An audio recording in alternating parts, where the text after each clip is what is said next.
Nesse instante, então, nós vamos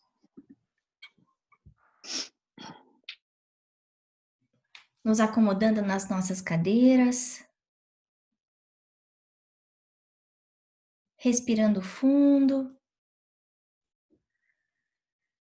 sentindo a presença dos nossos amigos do plano espiritual maior nessa noite.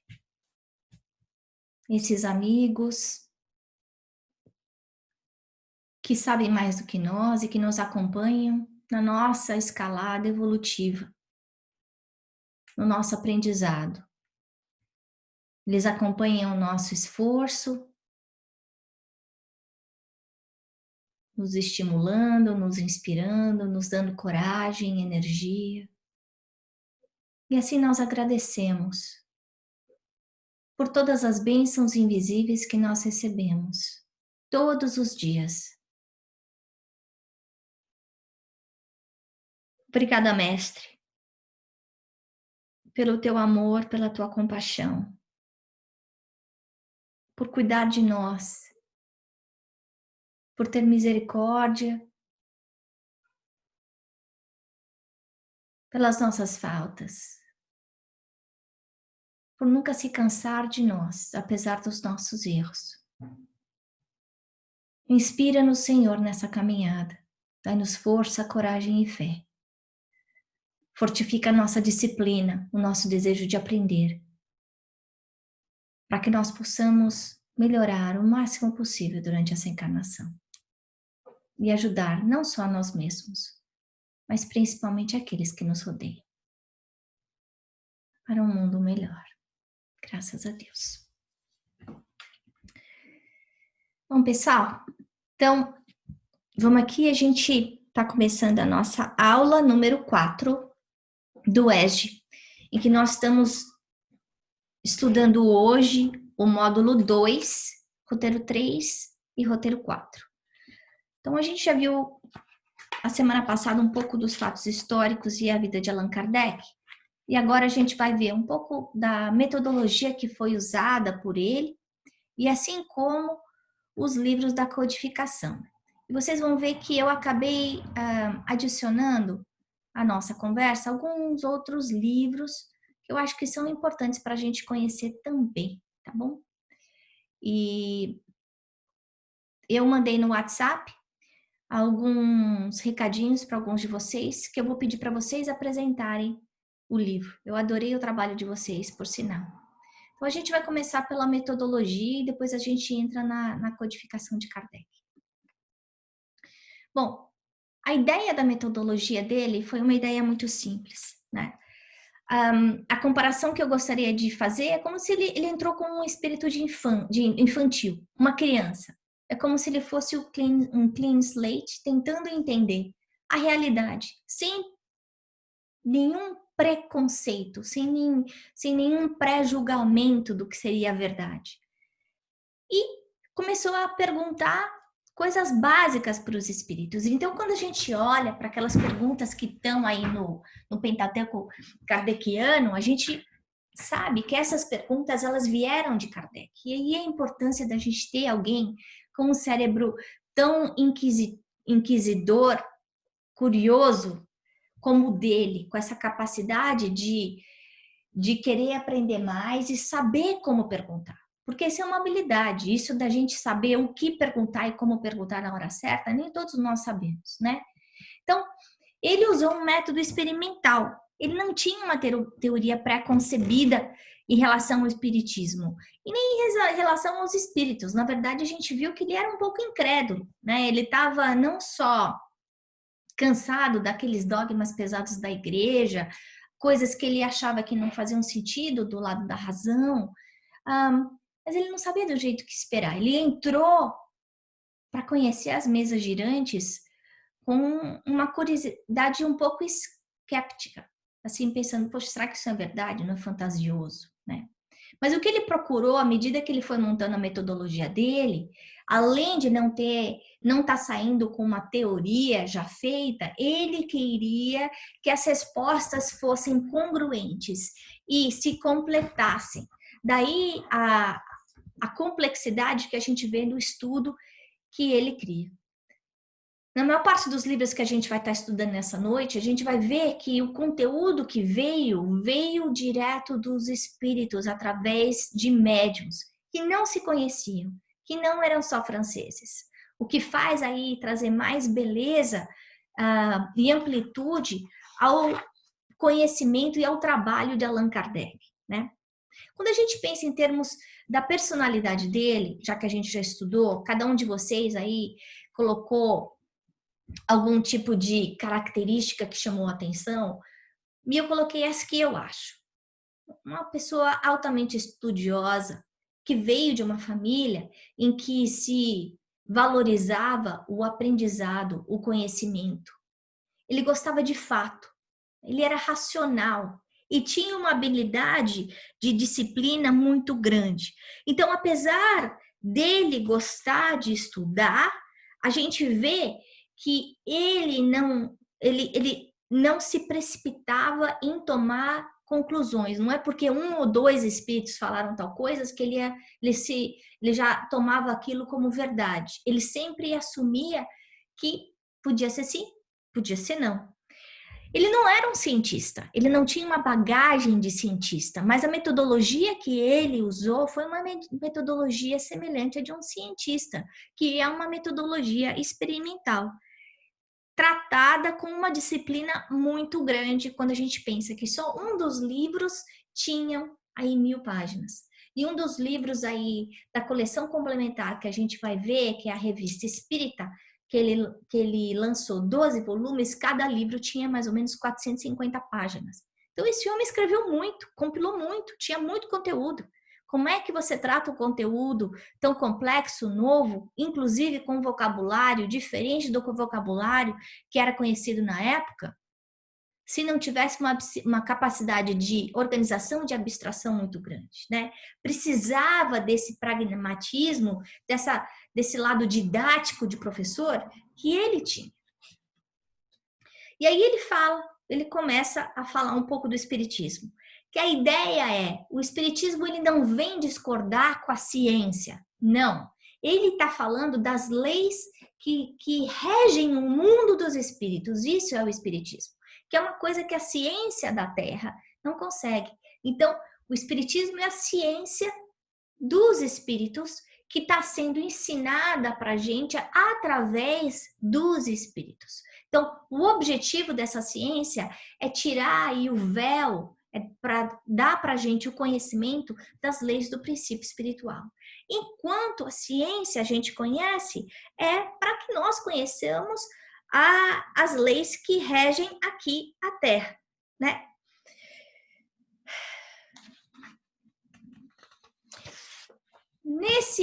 Eu fiquei pensando, né? Quando estava fazendo essa comparação aí de Kardec, eu pensei no Newton, né? Naquela coisa que a gente aprende quando é criança, que ele tá lá embaixo da árvore, nem sei se isso daí é historinha ou não, que aí ele tá pensando e pumba, cai a maçã na cabeça dele. Foi mais ou menos isso que aconteceu, né?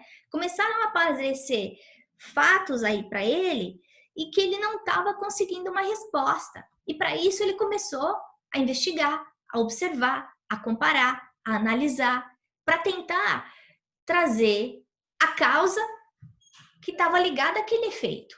E eu acho uma coisa linda quando ele fala num dos livros dele, né? Que se a gente vê um relojoeiro, ou melhor, um relógio muito bonito, tal, a gente sabe que aí veio um relojoeiro de muito conhecimento. E a mesma coisa no caso como esse. A gente está olhando para um universo, um macro-universo, um micro-universo altamente delicado, em que existiu aí uma sensibilidade, uma poesia, uma matemática absolutamente perfeita em tudo, que rege o universo, que rege as galáxias, e da mesma forma que regem a nossa respiração, sem a gente ter que pensar.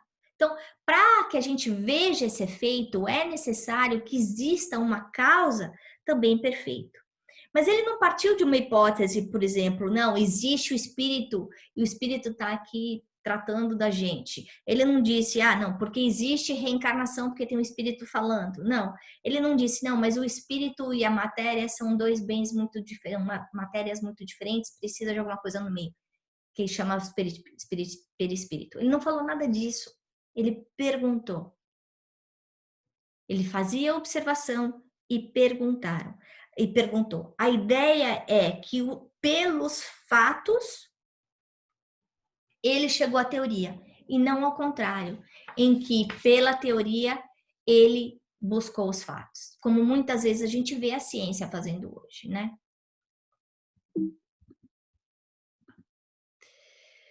E os princípios que ele usou aí para organizar o conteúdo primeiro foi a generalidade e o segundo a concordância. Então a ideia é que essa ideia fosse uma ideia massificada.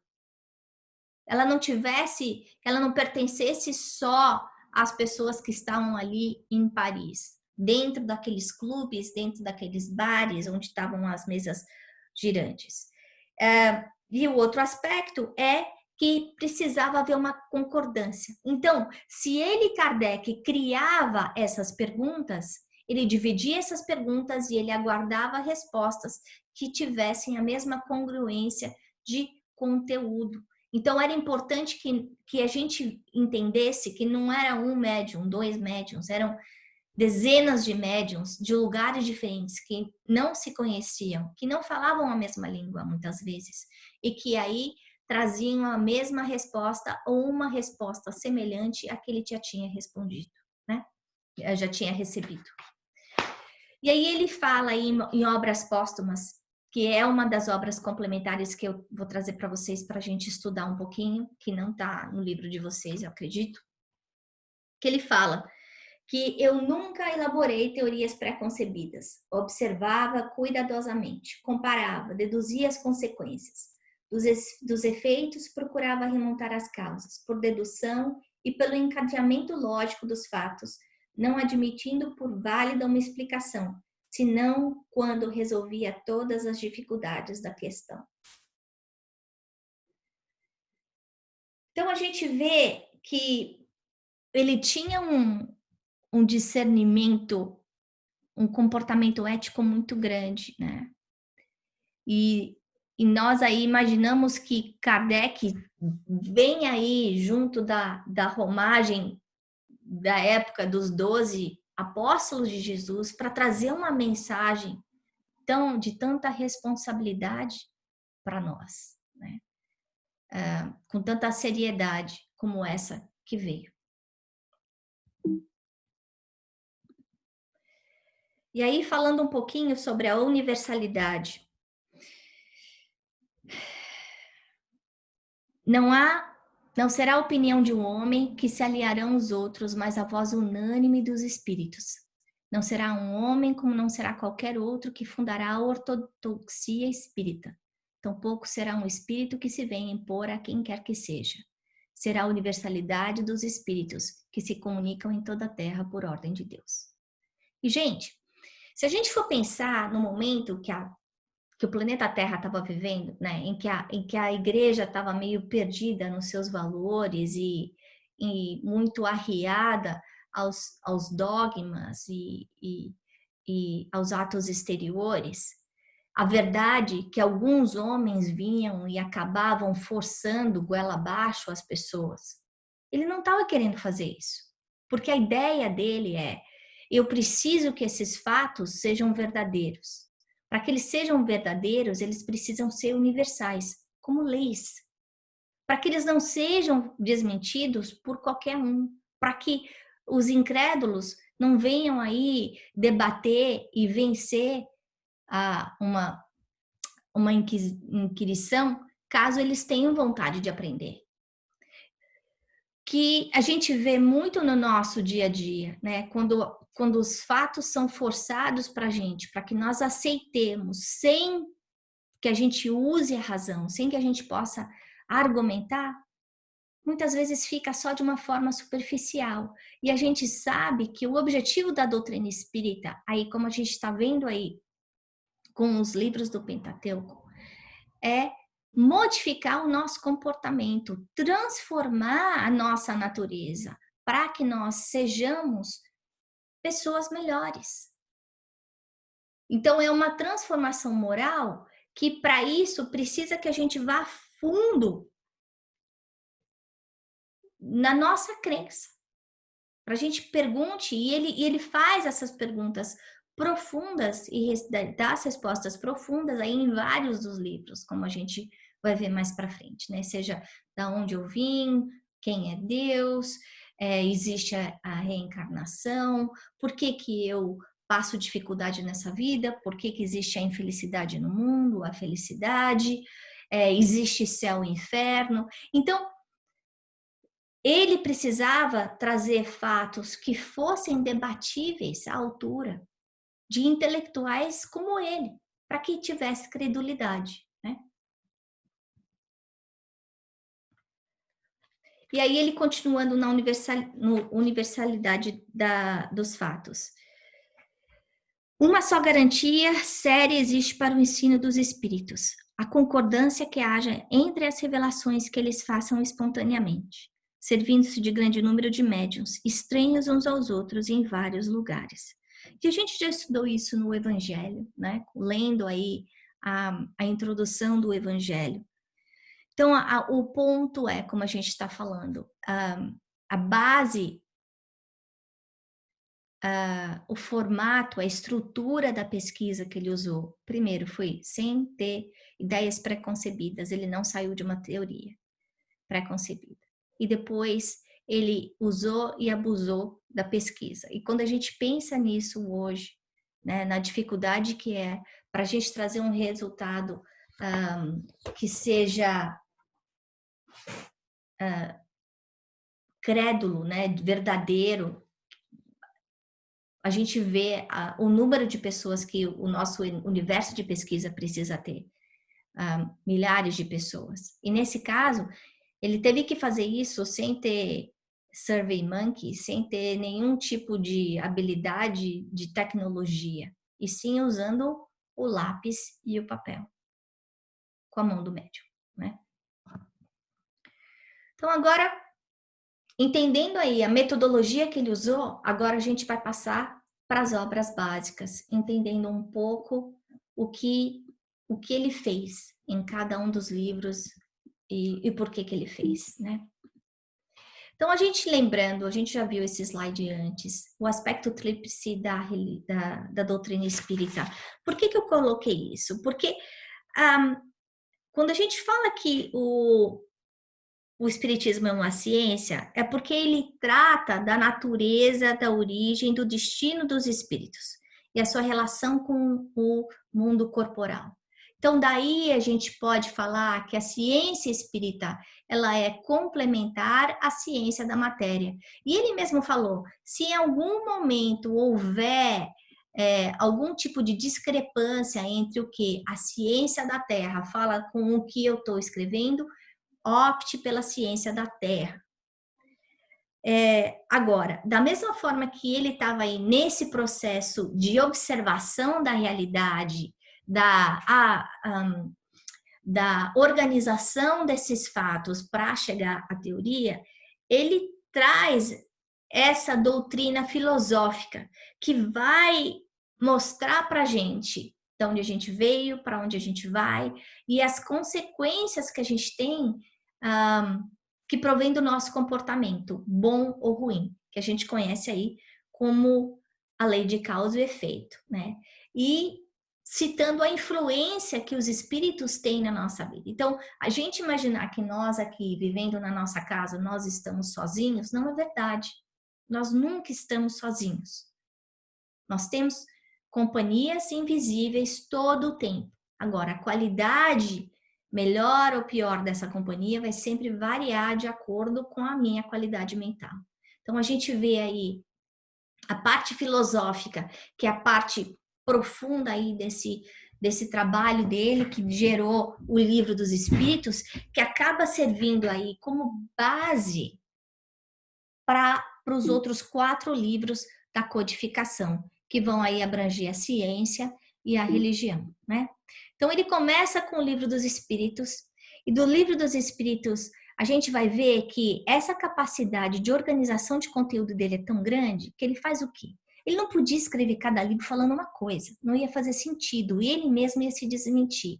Então ele começou a fazer como se fosse um quebra-cabeça. Escreve o Livro dos Espíritos.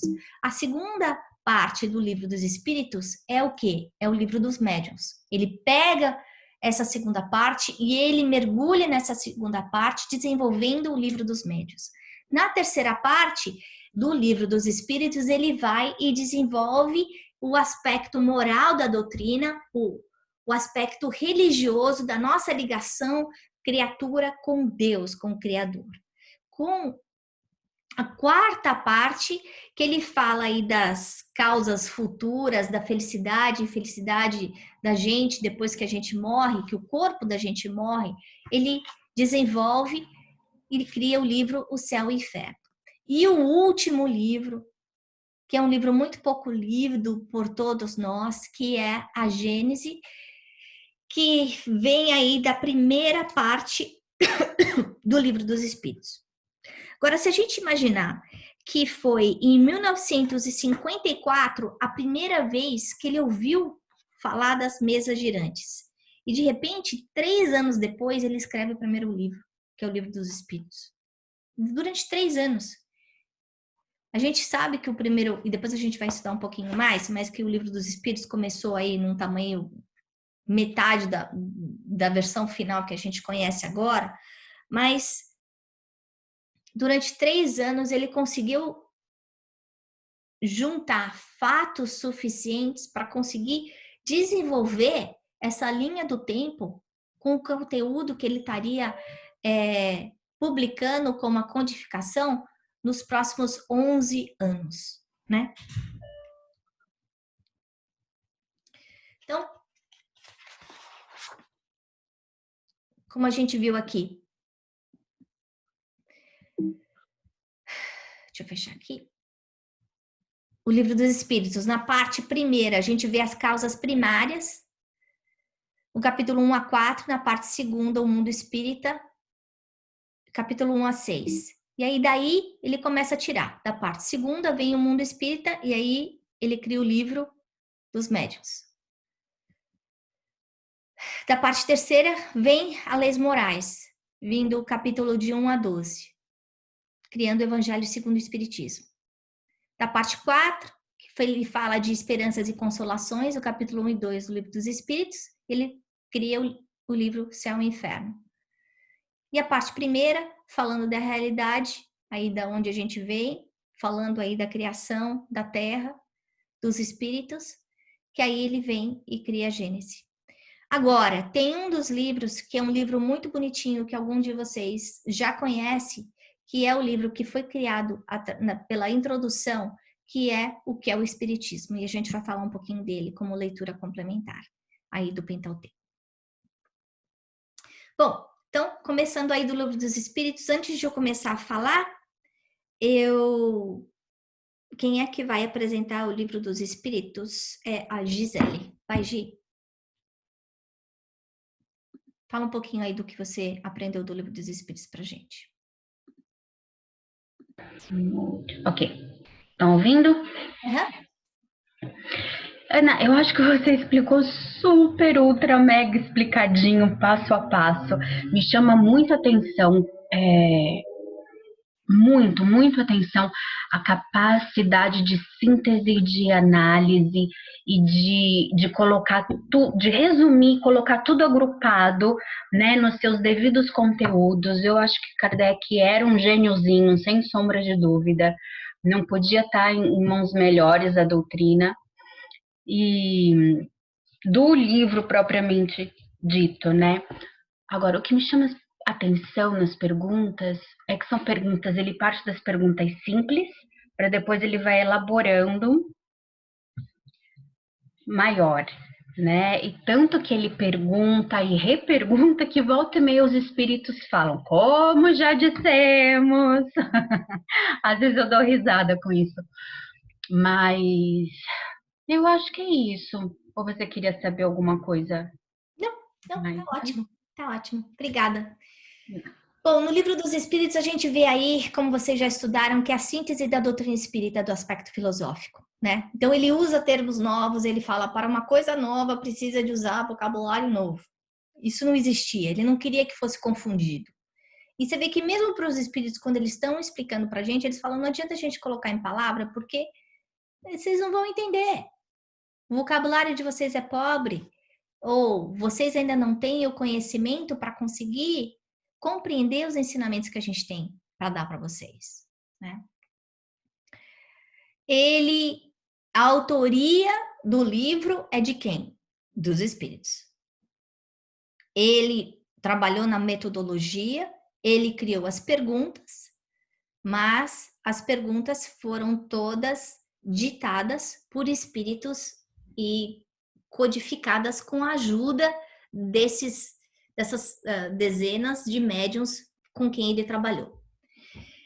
Ele organizou o conteúdo em 4 partes: as causas primárias, o mundo dos espíritos, as leis morais, esperanças e consolações.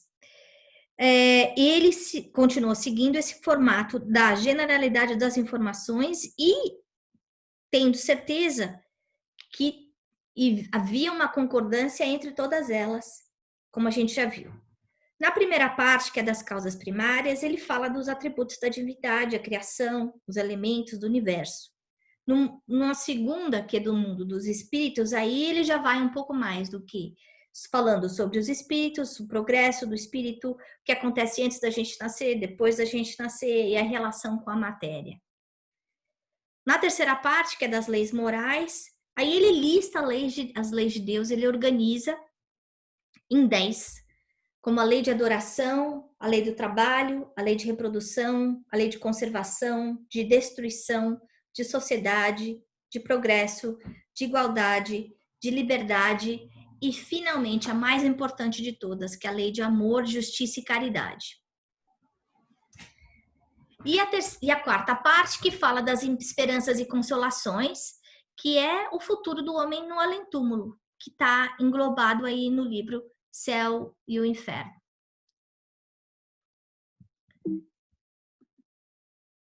Agora o segundo livro. Então a gente viu aí o Livro dos Espíritos sendo lançado em 57. Depois vem em 61 o Livro dos Médiuns. Interessante essa sequência dele.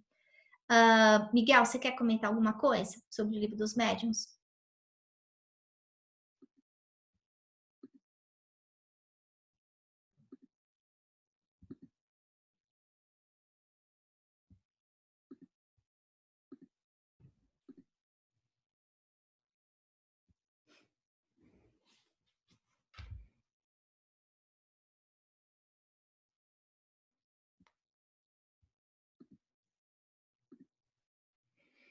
Fala, Miguel.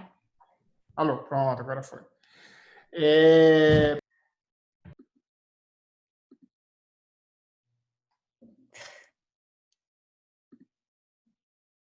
Fala, Miguel. Alô, tá escutando? Tá. Bom, o que eu notei aqui em relação ao Livro dos Médiuns, primeiro aqui está alinhado com o que você acabou de falar, né? O público já tinha o básico para entender o espiritismo, que veio do Livro dos Espíritos. Então chegava um momento de abordar outros aspectos, como da comunicação entre os dois mundos, né? Porque isso era a premissa do espiritismo, porque se não houvesse essa comunicação, seria nada mais do que espiritualismo, né? Então, o Livro dos Médiuns, ele trouxe todos os principalmente a questão dos gêneros, todos os gêneros de manifestação, os meios de comunicação entre o mundo invisível e o mundo visível, o físico, o desenvolvimento da mediunidade, as dificuldades e os tropeços de do que as pessoas que trabalham com mediunidade podem encontrar na prática do espiritismo, né? E que é uma coisa que até nas leituras que eu fiz é muito ressaltado, onde ele mostra que, apesar de ainda ser um roteiro muito forte, muito arraigado, muito importante para quem quer estudar sobre a mediunidade, né, que tem ensinamentos super importantes e certeiros em relação à mediunidade, que evitam que as pessoas façam improvisação ou acabem caindo naquilo que se você não sabe se é você que está pensando, o seu espírito está influenciando. Ele é um roteiro ainda hoje, mesmo 100 anos depois, é muito importante para quem quer estudar a mediunidade. Mas que não é, ele ressalta isso, não é, engana-se quem pensa que é um manual para você virar médium, né? Tipo, você vai virar um médium poderoso quando você lê o livro dos médiuns. Não. Ele é um roteiro super importante e super sério, que você pode desenvolver a sua mediunidade se estudado corretamente, se estudado com dedicação, mas que não garante porque a mediunidade vem através, as manifestações mediúnicas vêm através de diferentes fatores que podem influenciar entre uma pessoa e outra, né? Mas que com certeza, para quem é estudioso do espiritismo e que quem não só estudioso, mas curioso em relação à mediunidade, é um livro importante, fundamental para a leitura. Obrigada, Miguel. Obrigadão. E, diferente do Livro dos Espíritos, ele não é um livro de perguntas e respostas. E eu acho que é importante isso que Miguel falou, que não é do tipo, eu vou ler o livro dos médiuns, esse aí é o manual para eu virar médium, manual para eu virar médium. Não é isso. É um manual no aspecto de conduta do médium. Então, ele vai falar para a gente o que a gente precisa estudar, o que a gente precisa se transformar. O que é um médium do bem? O que é ser um bom médium? O que é necessário para que a gente se conecte com os espíritos superiores? Ele explica que não é um privilégio, a mediunidade não é um privilégio de alguns, né? Fala das nossas responsabilidades, e a gente já viu Jesus falando, dar de graça o que de graça recebeste. A mediunidade é uma delas, eu não posso cobrar minha mediunidade, pois não é um talento meu. Quer dizer, o talento, eu tenho essa faculdade da mediunidade, mas se eu não tiver a conexão com o alto, essa informação não vem. Então, eu não posso cobrar por uma coisa que não é minha.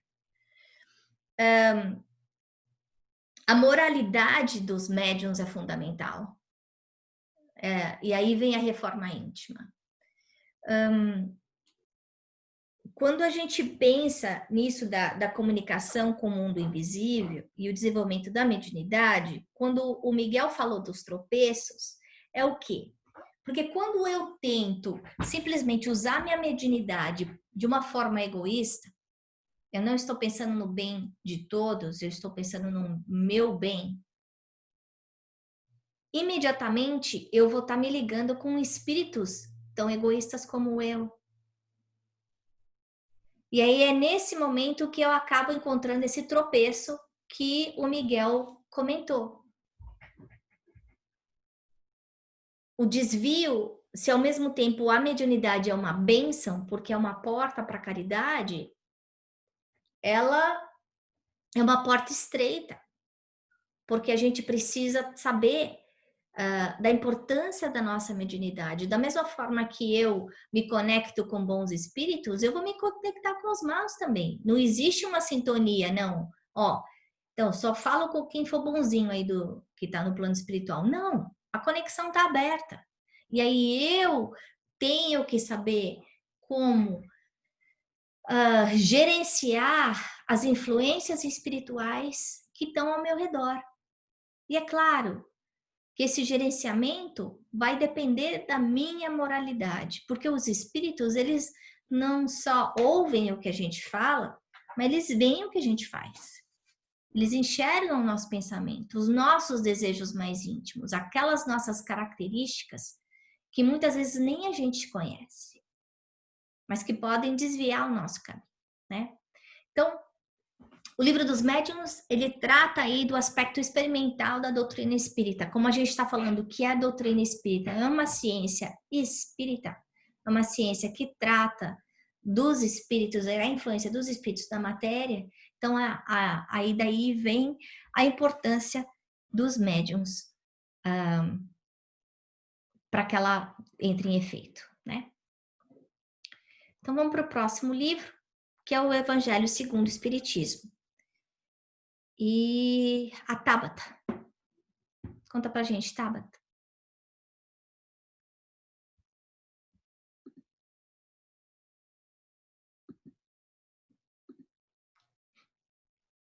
Pronto, consegui. Então, o evangelho eu acho que é bem a parte, bem a essência religiosa da doutrina e a ligação principalmente com o cristianismo e o que a gente já aprendeu anteriormente com Jesus e com todas as lições que a gente vem aprendendo. Para mim foi um livro super importante, foi o primeiro que eu li da doutrina espírita, mas porque eu era muito curiosa e eu venho de uma família inteira católica, estudei em escola católica, e eu tinha muitas perguntas, né? De tipo, ai, não entrarão todos no reino do céu. E eu ficava, por que eu não vou entrar no reino do céu? O que é o céu, sabe? Uhum. Então acho que o evangelho para mim veio muito trazer um pouco dessas respostas, sabe? De toda a ligação com os ensinamentos que a gente já tinha tido de Jesus e mais entrando pelo lado para a gente entender mesmo da essência espírita e o que a doutrina fala sobre isso, né? Ótimo, obrigada. No Livro dos Espíritos, e aí a gente vem naquele questionamento se o Espiritismo é religião. Vocês lembram que no começo Allan Kardec não quis dizer abertamente Espiritismo é uma religião por causa do momento em que a França estava vivendo, né? Mas aí a gente vê que o Espiritismo não é uma religião no aspecto dogmático, porque ela não tem seitas, ela não tem a parafernália que a gente conhece de igreja, ela não tem santo, ela não tem a hierarquia papal, enfim. Mas ela nos liga ao Criador. E isso vem do latim. Esse religião vem do religare, que é ligar a criatura ao Criador. Como a Tabata estava falando, é esse ensinamento moral. Se existe uma doutrina que transforma nós em pessoas melhores, que nos conecta com Deus, isso é uma forma de religião. Quando Allan Kardec escolheu o conteúdo do Evangelho, ele escolheu um conteúdo em que não tivesse nenhum tipo de desavença. Ele pegou o conteúdo moral de Jesus. Se as pessoas podiam discutir em relação aos outros livros, em relação a esse não, ele é baseado no Novo Testamento. Existem trechos do Novo Testamento, principalmente ele trabalha muito as parábolas, onde ele tira o véu, aquela máscara de identidade da época de Jesus, coisas que muitas vezes a gente lê nas parábolas e não consegue abstrair porque o mundo mudou, e ele ia a fundo explicando o que significava aquelas palestras, aquelas parábolas, desculpa, de Jesus. Nos capítulos também, a gente vai notar que existe a primeira parte que tem o dedo de Kardec muito grande, lembrando que o Kardec com certeza era um médium intuitivo, de inspiração tremendo, da mesma forma que a gente já viu, ouvir falar que Jesus era médium de Deus, a gente pode colocar que Kardec era médium de Jesus, aí colocando toda a sua codificação aí, né, trazendo essa mensagem grandiosa para a gente. E na segunda parte dos capítulos, a gente vê a instrução dos espíritos, que aí são mensagens ditadas e psicografadas pelos médiuns. O livro é dividido em 5 partes. A primeira são os atos comuns da vida do Cristo, depois os milagres, as predições, as palavras que foram tomadas pela igreja para fundamento de seus dogmas e o ensino moral. Ele fala de como a gente deve proceder, noções de bem e mal, tudo baseado no que Jesus falou. Quando a gente pensa numa religião que leva a Deus através da vivência do amor, a gente vai enxergar aí. E nesse aspecto, as outras religiões não tem como muito criticar, né? Se existe um questionamento em relação a outros aspectos, os fatos aí que estão relatados no Novo Testamento, da vida de Jesus, estão também relatados aí dentro do Evangelho, segundo o Espiritismo. E aí vem a segunda parte dos Espíritos falando, como complementando aí, como as vozes do céu, abrangendo e trazendo ainda muito mais conhecimento e densidade nesse conteúdo.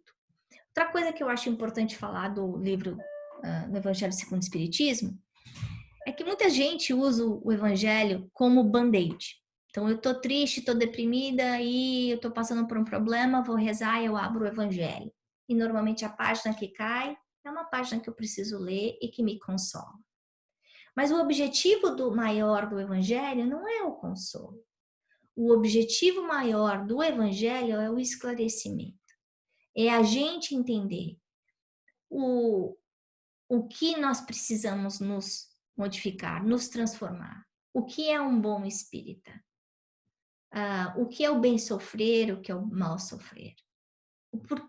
Trazendo para a gente o entendimento das coisas que a gente precisa nessa vida para ser feliz no futuro. E ele trata disso também. Então, a gente não deve usar o evangelho só como band-aid na hora que a dor está muito forte. A gente tem que usar o evangelho como vacina para matar os vícios que a gente já traz das outras vidas. Porque se a gente diminui a quantidade de erros que a gente faz hoje, a gente vai sofrer menos amanhã. Se hoje é espelho do que eu fiz no meu passado, o amanhã vai ser consequência do que eu escolhi no meu presente. Bom, agora a gente vai para o céu e o inferno, e o céu e o inferno é a Aline.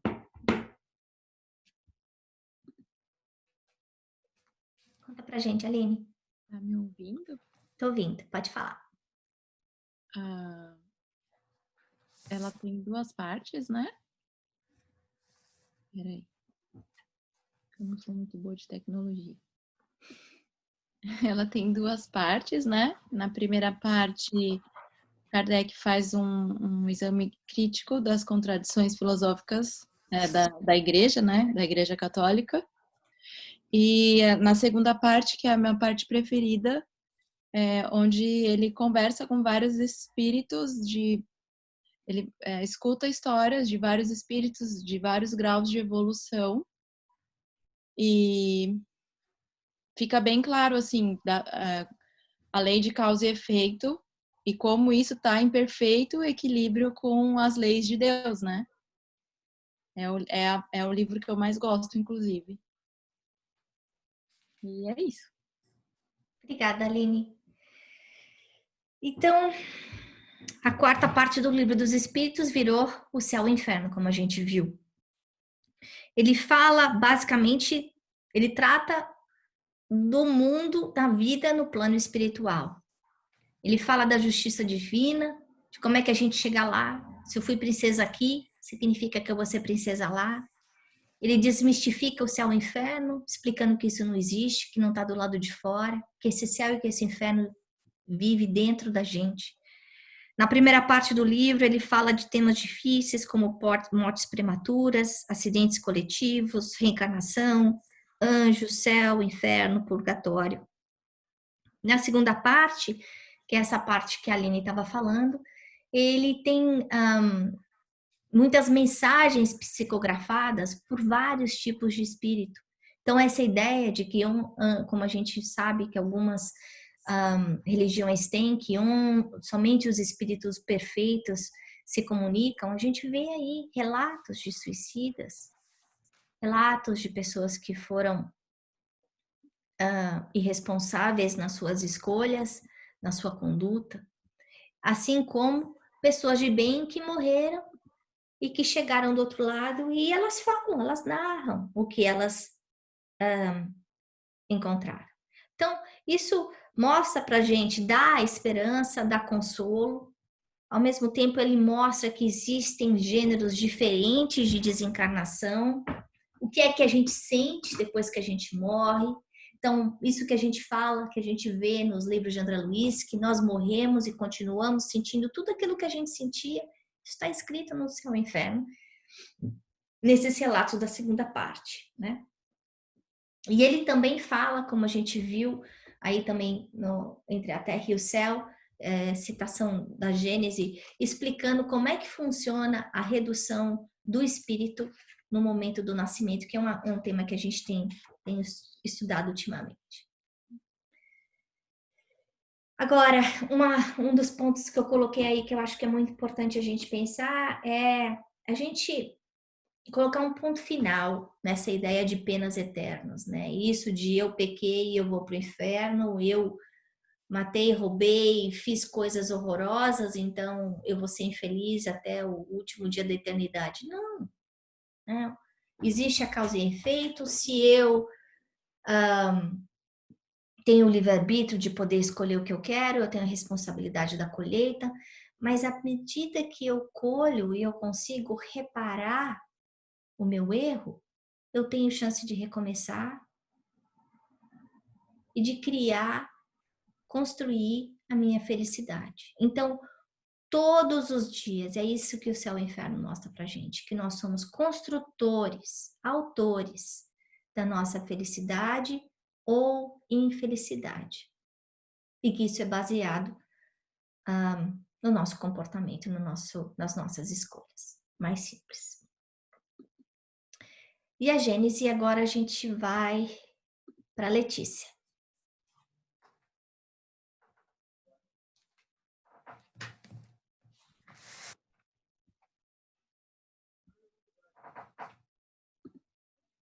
Letícia? Você não está conseguindo falar? Oi, agora sim, desculpa. Oi. Oi, tudo bem? Tudo bom. Então, aí então, a Gênesis é o último, né, do Pentateuco e fala, e aborda, como você disse, a parte 1, 2, 3, ele volta, né, um pouco lá no começo, né, do Livro dos Espíritos. Ele dá uma melhor compreensão aí da criação do mundo, né, ou dos mundos, digamos assim, e fala um pouquinho da origem do planeta Terra, da criação do planeta Terra. Aborda os milagres como leis de Deus, leis naturais de Deus, né? E fala do processo de transição planetária, o momento, né, que a gente está vivenciando aí, encarnados, o momento da transição do planeta Terra. Foi super interessante que ontem eu assisti o vídeo Data Limite, o documentário, né? Não é um filme, é um documentário de Data Limite. Aí eu peguei para falar um pouquinho da Gênesis. Então foi coincidência. Que bom. É super interessante aí o documentário para quem ainda não viu. Recomendo. Bom, obrigada. Então a gente vê que a Gênese aí foi o último livro aí, como a Letícia falou, dessa série de Allan Kardec, da codificação, e traz aí pedaços diferentes do Livro dos Espíritos. E esse foi um livro escrito por Kardec, tem quase nada aí de mensagem de espírito. E aí explica a origem da Terra, aparecimento do homem, fala da lei da conservação, da destruição, como a gente viu aí nessas três partes, a origem do planeta, a criação, depois os milagres, mostrando que nada vai contra a lei de Deus. Jesus, tudo que Jesus fez, todos os milagres de Jesus, na verdade foi manipulação do fluido cósmico universal, ou situações em que ele trazia à vida as pessoas, quando na verdade elas não estavam mortas ainda, elas estavam num estado de catalepsia, de êxtase, enfim, não estavam completamente mortas. Ele não iria quebrar a lei de Deus. E aí depois as predições do Evangelho, e para quem ainda não teve tempo aí de ouvir aquela aula do Haroldo que eu mandei para vocês, falando do Apocalipse, é uma aula muito longa, são 2 horas, mas uau, vale a pena. Então, para quem gosta de caminhar, bota aí no telefone, faz o download antes, vai andar, faz em doses homeopáticas.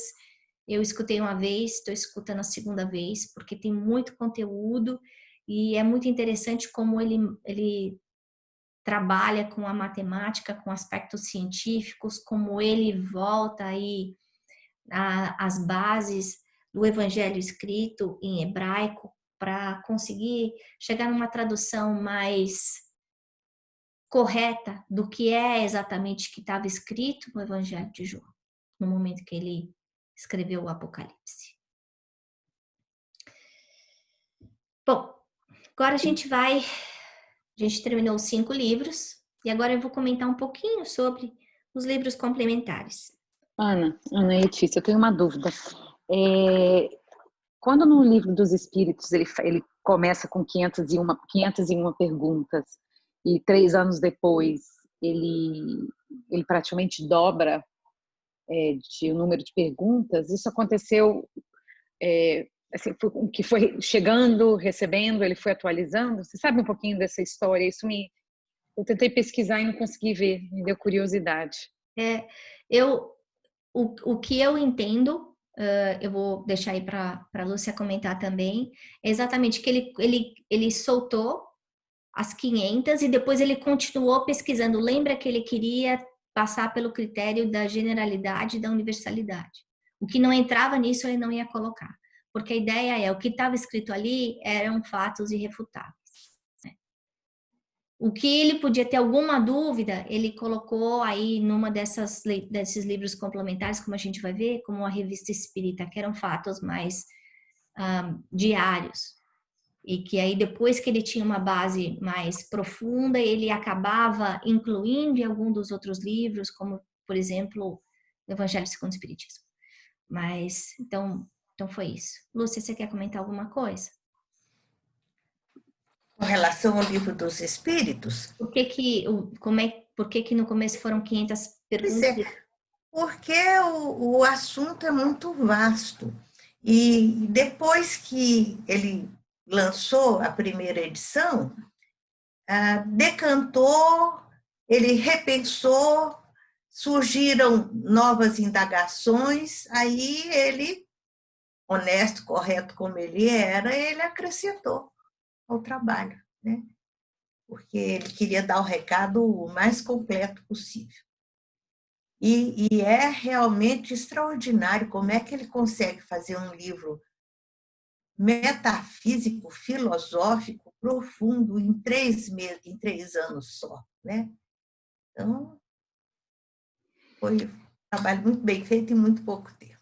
E lembrando, Letícia, que todo o conteúdo que entra na codificação, ele passou pelo livro da metodologia. Então, se ele tivesse alguma dúvida, esse conteúdo não tinha entrado. Então, imagina que podia estar no waiting list, né? Foi um enriquecimento, né, ao trabalho já realizado. Vamos dizer assim, uma revisão e ampliação. Bom,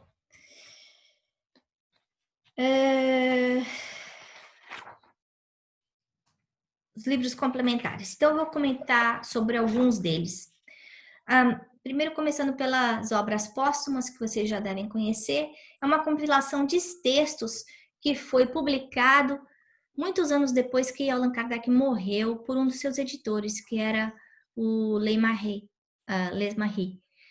E talvez ele quisesse publicar mais tarde, a gente não sabe, mas a ideia é que o Les Marie, através da sua metodologia, organizou e publicou. E aí, nesse, ele fala bastante sobre teologia, natureza de Jesus, inclusive Jesus como governador da terra e filho de Deus. Então, criatura e não criador, assim como nós, né? Tem muita gente que fala aí, será que Kardec e Chico Xavier são o mesmo espírito? A gente não sabe, não existe prova disso. A ideia só é que os dois foram grandes representantes aí da doutrina espírita, e a gente vê aí a continuidade das lições que foram difundidas por Allan Kardec, continuando com a coleção de André Luiz. Então, André Luiz, quando a gente lê A Vida no Mundo Espiritual, a gente vê um lado científico muito profundo, coisas que a ciência vem provando ao longo dos anos e coisas que a ciência ainda está aprendendo, mas que já tinha sido escrito há 50 anos atrás. E a gente vê Emmanuel também, trazendo aí o lado mais filosófico e religioso, continuando também a obra que tinha sido começada por Allan Kardec. Então, acho que é importante a gente perceber isso, que é uma compilação de textos, ela foi escrita há 21 anos e chama Obras Póstumas, porque foi após a morte dele, tá? Esse livrinho que é o Espiritismo, ele, cara, fenomenal mesmo, porque ele lançou o Livro dos Espíritos, e o Livro dos Espíritos era um livro muito grosso. Você pensar, 500 perguntas na primeira edição. Não é qualquer pessoa que consegue ler uma coisa dessa. Fora que o livro custava, sei lá, 3 francos e chururu. Não era todo mundo que conseguia comprar. E a ideia dele foi, como é que eu consigo colocar essas informações na mão da massa, da população, uma importância tão grande que transforma a nossa realidade aqui na Terra. E aí, logo após ele ter terminado o Livro dos Espíritos, ele escreve esse livrinho menor chamado O que é o Espiritismo, que era uma síntese bem mais baratinho, só centavos, pequenininho, e que era um resuminho do Livro dos Espíritos. Também perguntas e respostas. Ele coloca alguns diálogos e ele, dentro da sua metodologia, esses diálogos, ele inclui diálogos com um crítico, com um cético e com um padre. Olha só, porque a ideia dele era, ele estava abrindo as portas para qualquer tipo de argumentação. Ele trazia, ele dava boas-vindas a essas argumentações. Porque na cabeça dele não adianta você enterrar o problema, como a gente viu a igreja na época de Lutero fazendo, né? Então, vamos fingir que isso não existe, porque aí ninguém discute, né? Seja o que seja. Então, o sangue o vinho é o sangue de Deus, a hóstia é o corpo de Jesus. Então, essa simbologia, por exemplo, ou a virgindade de Maria, enfim, a ideia dele era trazer as bases do espiritismo de uma forma aberta para que ela pudesse ser amplamente discutida, né? E ele também, na terceira parte desse livro, ele explicava quais são os problemas que são solucionados pelo espiritismo. Então, para quem quiser esse livro, eu tenho vários, para quem quiser uma cópia, e aí é só passar aqui e eu dou para vocês a cópia que eu tenho em inglês. Mas ele fala de fenômenos, ele fala da oposição da ciência, ele fala da discussão sobre se mediunidade é superexcitação cerebral, ele fala das ideias espíritas, ele fala sobre médiuns interesseiros, ele fala de esquecimento de passado, enfim. Mas de uma linguagem mais simples. Aí ele lança um terceiro livro, gente, que era ainda para ir mais fundo na simplicidade, para educar as pessoas. E a gente lembra que a gente veio de uma igreja que segurava no clero qualquer tipo de conhecimento, que escondia, que isso era um privilégio. Porque a gente sabe que é muito mais fácil ter controle sobre um povo ignorante do que um povo intelectualizado, com conhecimento, não é? Que não questiona, é mais fácil. E ele lançou esse livrinho, que é o Espiritismo na sua expressão mais simples, para poder passar para todo mundo. Ele era gratuito. Era um resuminho simples das leis, os fenômenos espíritas, o caráter da revelação espírita e também coisas que tinham sido publicadas na Revista Espírita. Então, olha só a cabeça desse homem. Ele estava tentando não só ligar com as pessoas letradas, mas atingir o público mais simples, que era o público que provavelmente estava sofrendo mais, que precisava mais daquele alimento de consolo e de ajuda, né? A última obra dele é esse catálogo. E olha só, de novo, mostrando a identidade corajosa dele. Ele faz uma catalogação racional de obras espíritas, falando de obras espiritualistas, simpatizantes com a doutrina espírita ou não, livros, ele cita nome de livros que criticavam ou iam contra a doutrina espírita, e ele fala, a gente não deve temer a publicação de livro algum, né? Como eu comentei, na época de Lutero, a Bíblia só existia em latim, exatamente o medo que o clero tinha da disseminação desses conhecimentos, né? Com a população. E eu deixei por último a Revista Espírita. A Revista Espírita foi traduzida aí, estava sendo relançada pela FEB. O que ele quis fazer foi um periódico com a Revista Espírita. Então, da mesma forma, uma analogia simples que a gente pode fazer, da mesma forma que Jesus falava sobre parábolas, pegava fatos do cotidiano, ele fazia a mesma coisa com a Revista Espírita. Era uma revista mensal, 12 volumes, 450 páginas cada. Ele usava fatos do cotidiano. Então, fulano se matou ou atualidades que aconteciam na época, tá? A ideia dele, ele usava aquilo como laboratório. Dependendo do feedback, das informações que ele recebia, baseado no input das pessoas, lendo os seus artigos, ele podia publicar num dos livros. Então, a gente vê, por exemplo, que muitas comunicações que foram inicialmente publicadas na Revista Espírita foram depois colocadas no Evangelho. Então, por exemplo, comunicações de Fénelon, de Sansão, de Erasto, Santo Agostinho, São Vicente de Paula, Sócrates, foram aí adicionadas não só ao livro ao Evangelho, mas também a outras obras básicas. Aí a revista tinha um conteúdo mais leve.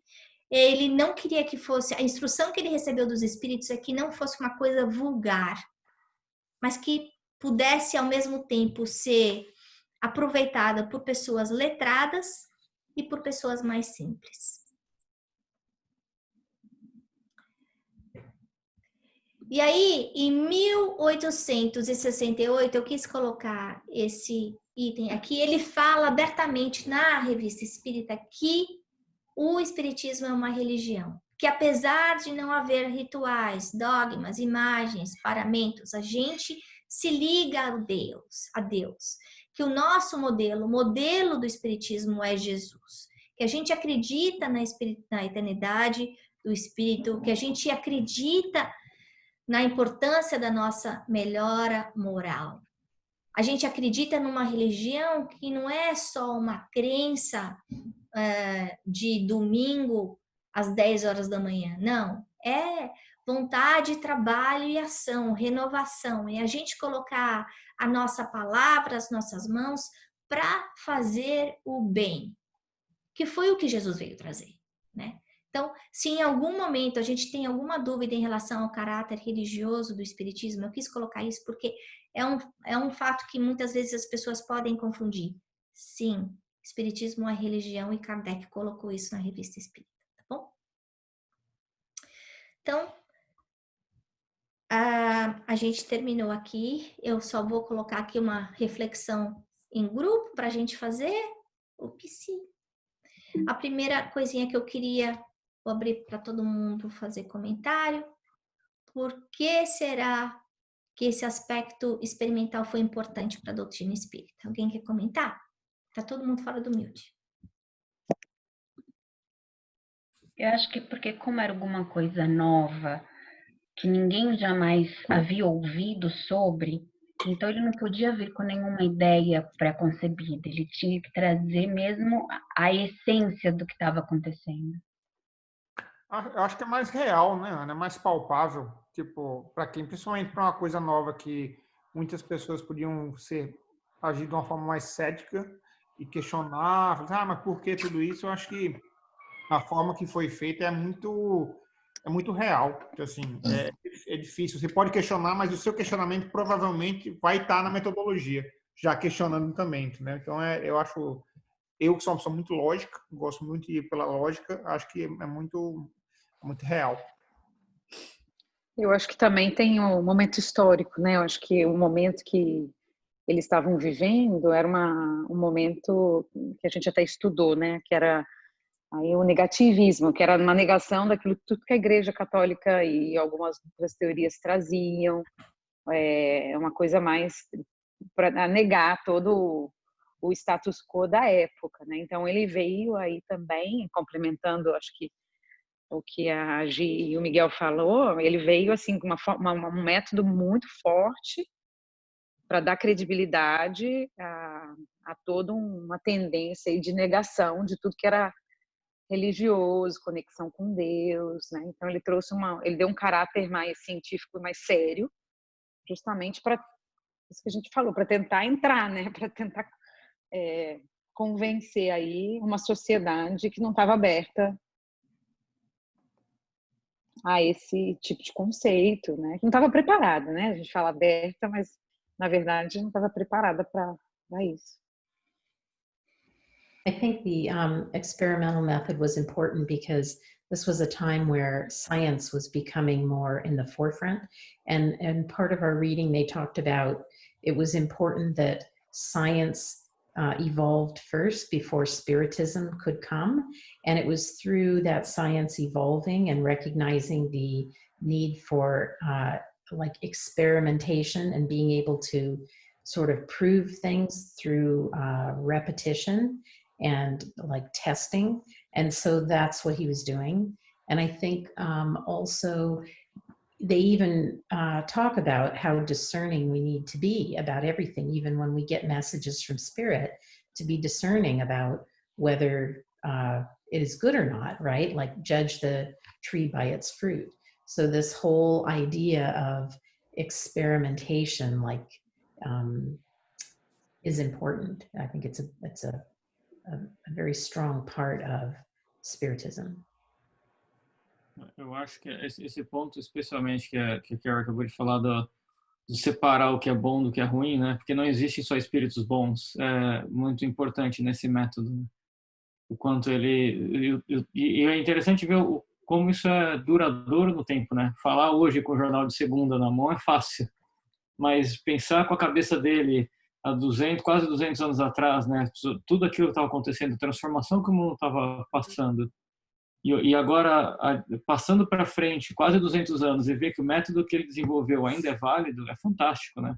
Como ele estava muito à frente do tempo dele e como ele estava certo em se basear em preceitos científicos para construir uma doutrina espírita, né? Para desenvolver uma doutrina religiosa. Como é interessante duas coisas que as pessoas hoje até tremem ao falar que podem caminhar juntas, né? Religião e ciência. Está aqui a prova, né? Que pode e deve caminhar juntos. Uhum. Posso falar? Uhum. Pode. Eu estava pensando, adequação ao momento. Porque se não fosse trabalhado por toda essa realidade fenomênica, através do método experimental, os alicerces não seriam construídos. E uma casa não se constrói sem alicerce, né? Então, importantíssimo naquela época. Hoje, se a gente pensar no fenômeno, em sessões e materializações e não sei o quê, está no plano secundário. Porque o que interessa hoje é o ensino moral. A casa caiu, cresceu, as paredes subiram, o telhado está lá colocado, então o nosso foco é outro, né? Mas, sem dúvida nenhuma, naquele momento, se não fosse o método sério que ele usou, científico, aí nada disso existiria. Mas a fila anda. Eu vou mandar para vocês daqui um pouquinho um comentário a respeito do que a Ana falou da divisão do Evangelho, as 5 partes do Evangelho. E é tão importante essa divisão, para a gente entender o cenário todo, que muitas editoras colocam esse trecho na contracapa do livro. Não sei se no evangelho de vocês tem, mas tem muitos evangelhos que tem. E aí fala os atos comuns da vida do Cristo, os milagres, as profecias, as palavras da igreja e o ensino moral. E o comentário é que o que importa hoje, no nosso momento atual, é o ensino moral. Né? Bom, segunda perguntinha para a gente encerrar, que a gente já estourou o tempo. Uhum. Qual a importância da gente estudar as obras básicas? E eu não estou falando ler, eu estou falando estudar. Eu até coloquei, né, lá no trabalho, pensando, né, qual que era mais importante. Eu achei, para mim, como o Livro dos Espíritos foi o primeiro que eu li, não li todos ainda, mas foi o primeiro que eu li, trouxe essas respostas, né, de coisas mais fundamentais, filosóficas que a gente tem, mas também da vida, né? Então, acho que... E eu até coloquei lá que você lê, mas tem que ler de novo, você aprende outra coisa, aí você lê de novo, você aprende mais outra. Toda vez que lê, aprende mais um pouquinho, né? Então, eu acho que é isso mesmo, assim, é estudar mesmo. E lembrando até do vídeo do filme do Divaldo, né? Que fala isso também, que fala, começa a ler, agora lê de novo, lê de novo. Porque eu acho que é um aprendizado, acho que nem nessa encarnação a gente, né, consegue ter todo esse aprendizado. Por isso que eu acho que é importante. É incrível quanto você muda a perspectiva da sua vida e da relação com o outro através de estudar. E cria essa responsabilidade, né? Que a gente fica mais responsável por aquilo que a gente faz e aquilo que a gente não faz quando a gente estuda mais e mais a obra. Então, eu acho que, para mim, a importância é essa. Às vezes, o Livro dos Espíritos, eu já li, aí a gente está discutindo aqui, como hoje eu falei, nossa, lê essa 142 aí de novo. Eu já tinha lido. Mas, porque é isso, né? Você vai despertando outras perguntas, outros questionamentos, você vai conectando. Aí, quando você vai vivendo mais também, você vai vendo outras coisas, até que acontecem na sua própria vida, que faz você se perguntar. Então, eu acho que para mim é importante por isso. Isso aconteceu, inclusive, com Kardec. A gente vê aí na Revista Espírita uma evolução na forma como ele escrevia, como ele tratava os assuntos também. Então, isso acontece com todo mundo, né? E se a gente vai aprendendo, e aí a gente vai enxergando outras coisas e vai questionando outras coisas, né? Eu já vi o Divaldo falar numa palestra que ele, desde que se tornou espírita, que começou oficialmente a vida dele de espírita, ele lê o Livro dos Espíritos diariamente. Então, o Divaldo até hoje estuda perguntinha por perguntinha do Livro dos Espíritos. Eu penso que é igual um médico, né? Ele precisa estudar para poder praticar a profissão. Então, o médium precisa estudar para ser um médium, né? Verdade. No nosso caso é um pouco diferente, porque você não é só por uma coisa específica, mas é a prática da vida, né? Então, como a gente consegue ajudar nós mesmos e os próximos, né? Abrir a cabeça, né? Entender a prática da vida, o que é, e acho que, para mim, tanto o Livro dos Espíritos, como a gente falou, mas o Céu e o Inferno também, porque eles trazem, acho que o Céu e o Inferno, para mim, marcou muito a questão da lei da causa e efeito, né? Ação e reação, e o quanto nós somos doutores e motoristas do carro da vida, né? Então, se eu quero que o carro vá para cima, ele vai. Se eu quero que o carro vá para o lado, ele vai. Se eu quero que o carro vá para trás, ele vai. Mas quem está pilotando é eu. Deus deu a condição para a gente pilotar este carro. Agora, para onde ele vai, cabe a nós decidir, né? Aí. Ana, eu acho que a dona Odete quer falar. A gente não está ouvindo ela. Tá todo mundo sem mute? Ela tá com mute, eu acho. Peraí, dona Odete. Tá todo mundo com mute aqui para mim. Nossa. Eu tirei, do meu lado eu tô controlando, eu tirei todo mundo do mute. Para mim aparece todo mundo mute aqui. Pessoalmente, Ana, não dá para tirar todo mundo. Bom, gente, são 8h45. A gente precisa encerrar. Já passamos 15 minutos. Que pena que ela tá sem som.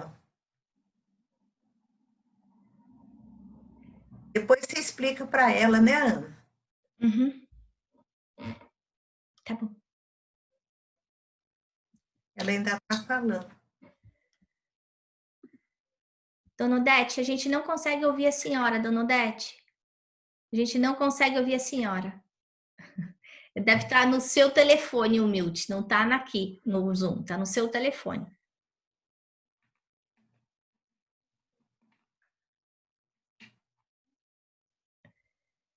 Parou. Eu acho que ela falou para a gente ir, não tem problema, pelo que eu entendi na voz.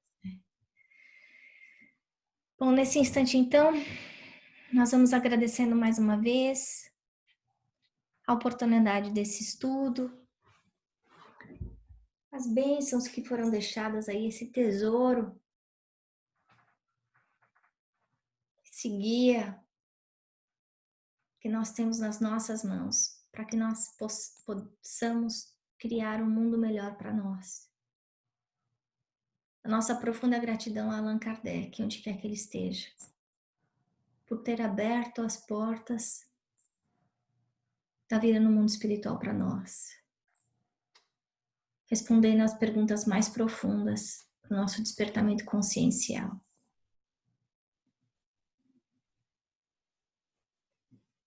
Oh, Mestre Jesus, auxilia-nos na nossa disciplina, nossa vontade de aprender e estudar.